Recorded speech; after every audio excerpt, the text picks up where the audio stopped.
ഞാനാകുന്ന ചിതാഭാസനിൽ ഇല്ലാത്ത ഒരറിവിനെ സംവിത്തിന് പ്രകാശിപ്പിക്കാനാകുമോ? അതുകൊണ്ട് തന്നെ ചിതാഭാസൻ പുറത്തുള്ളൊരു വിഷയത്തിന് നേർക്ക് തിര നീക്കുന്നത് എങ്ങനെയാണ്? മനസ്സിലായിട്ടില്ല. അത് നടക്കുന്നത് എന്നിൽ തന്നെയല്ലേ? ഒരു പുഷ്പത്തിൻ്റെ ഗുണഗണങ്ങളെ, രൂപരസഗന്ധങ്ങളെ എന്നതിലുള്ള ഗുണങ്ങളുമായി ഞാൻ ചേർത്ത് നോക്കുക മാത്രമല്ലേ നടക്കുന്നത്? അതായത് പുഷ്പം രൂപപ്പെടുന്നത് എന്നിൽ തന്നെയല്ലേ?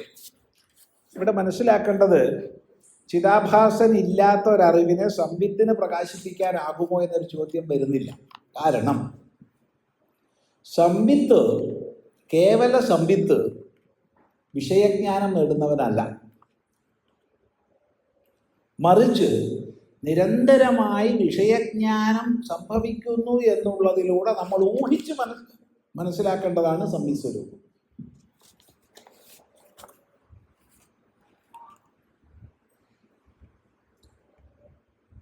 ഒന്നുകൂടി പറയാം. നിരന്തരമായി ജ്ഞാനപ്രക്രിയ നടക്കുന്നു എന്നുള്ളത് കൊണ്ട് നമ്മൾ അനുമാനിച്ച് ഊഹിച്ച് മനസ്സിലാക്കേണ്ടതാണ് സംവിത് സ്വരൂപം. കാരണം സ്വപ്നത്തിൽ ഞാൻ അറിയുന്നു, ജാഗ്രതയിൽ ഞാൻ അറിയുന്നു, സുഷുപ്തി അനന്തരം തത്കാലീനമായ സ്മൃതി ഉണ്ടാവുന്നു. ഈ മൂന്ന് ലിംഗങ്ങളെ കൊണ്ട് മൂന്നവസ്ഥകളിലും ഞാൻ അറിഞ്ഞു എന്ന് ഞാൻ അനുമാനിക്കുകയാണ്. അപ്പം അറിവിൻ്റെ സ്വരൂപമായി ഞാൻ ജാഗ്രത സ്വപ്ന സുഷുപ്തികളിൽ ഉണ്ടായിരുന്നു. ഇതുപോലെ ശൈശവ ബാല്യ കൗമാര യൗവന വാർദ്ധക്യങ്ങളിൽ ഞാൻ വിലക്ഷണങ്ങളായ വിഷയങ്ങളെ അറിഞ്ഞു. അപ്പം ഞാൻ മനസ്സിലാക്കുന്നു, ഈ അവസ്ഥകളിലൊക്കെ ഞാൻ അറിവിൻ്റെ സ്വരൂപമായി ഉണ്ടായിരുന്നു. ഇങ്ങനെ നമ്മൾ സംവിത് സ്വരൂപത്തെ മനസ്സിലാക്കുക ചെയ്യുന്നു.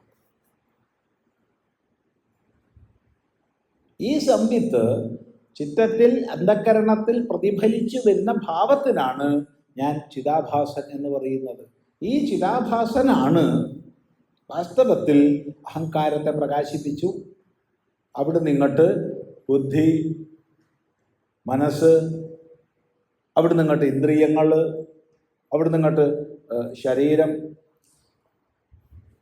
നാനാഛിദ്രഘടോദര സ്ഥിത മഹാദീപ പ്രഭാഭാസ്വരം ജ്ഞാനം യസതു ചക്ഷുരാധികരണദ്വാരാ ബഹിസ്പന്ദതേ എന്ന് ദക്ഷിണാമൂർത്തി സ്തോത്രത്തിൽ പ്രതിപാദിച്ച പോലെ ഒരു കുടത്തിനുള്ളിൽ വെച്ച വിളക്ക് ആ കുടത്തിൻ്റെ ഛിദ്രങ്ങളിലൂടെ, ദ്വാരങ്ങളിലൂടെ പുറത്തേക്ക് വന്ന് ആ പുറമേ ഉള്ളതിനെ പ്രകാശിപ്പിക്കുന്നത് പോലെ ഉള്ളിലുള്ള ഈ പ്രതിഫലിത സംവിത് ഭാവം, അതാണ് ചിതാഭാസൻ. ആ ചിതാഭാസനാണ് എല്ലാത്തിനെയും പ്രകാശിപ്പിക്കുന്നത്. ചിതാഭാസനിലൂടെ ഞാൻ കേവല ചിദ്രൂപനായ സംവിത്തിനെ മനസ്സിലാക്കുക ചെയ്യുന്നു. അതുകൊണ്ട് ചിതാഭാസ ഭിന്നനായി സംവിത്തില്ല.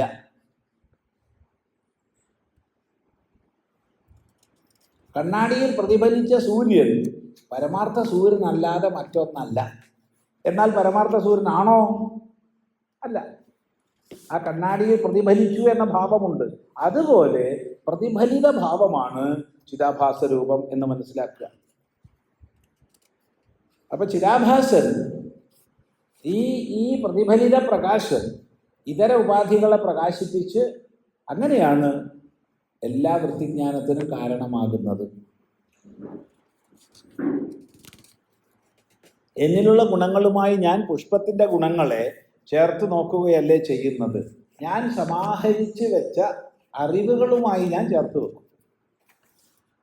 ഞാൻ നിരന്തരമായി ഈ ജന്മത്തിലും മുൻ ജന്മങ്ങളിലുമായി സ്വരൂപിച്ച് വെച്ച അറിവുകളുണ്ട്. അത് ഓരോന്നിന് കാരണമായി വൃത്തിജ്ഞാനമുണ്ട്.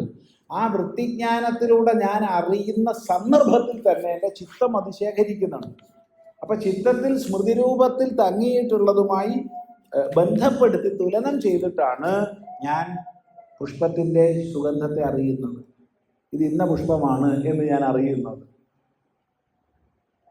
പുഷ്പത്തെ കാണുന്നില്ലെങ്കിലും പുഷ്പത്തിൻ്റെ ഗന്ധം അറിയുന്ന മാത്രയിൽ ആ ഗന്ധം നമ്മുടെ ഉള്ളിൽ ചിത്തത്തിൽ ശേഖരിച്ച ഗന്ധവുമായി ചേർത്ത് ചിന്തിച്ച് ഇത് ഇന്ന പുഷ്പത്തിൻ്റെ ഗന്ധമാണെന്ന് ഞാൻ മനസ്സിലാക്കുന്നുണ്ട്. അവിടെ ചിത്തമാണ് കാരണം. ആ വിഷയം പുഷ്പം പുറമെ ഇല്ല എന്ന് പറഞ്ഞേക്കരുത്. ഞാൻ അറിയുന്നത് അകത്തുള്ളതിനെയാണ്. ആ അകത്തുള്ളതിനെ അറിഞ്ഞത് ഞാൻ അവിടെ ശേഖരിച്ചു വെച്ച അറിവുമായി തട്ടിച്ചു നോക്കിയിട്ടാണ്.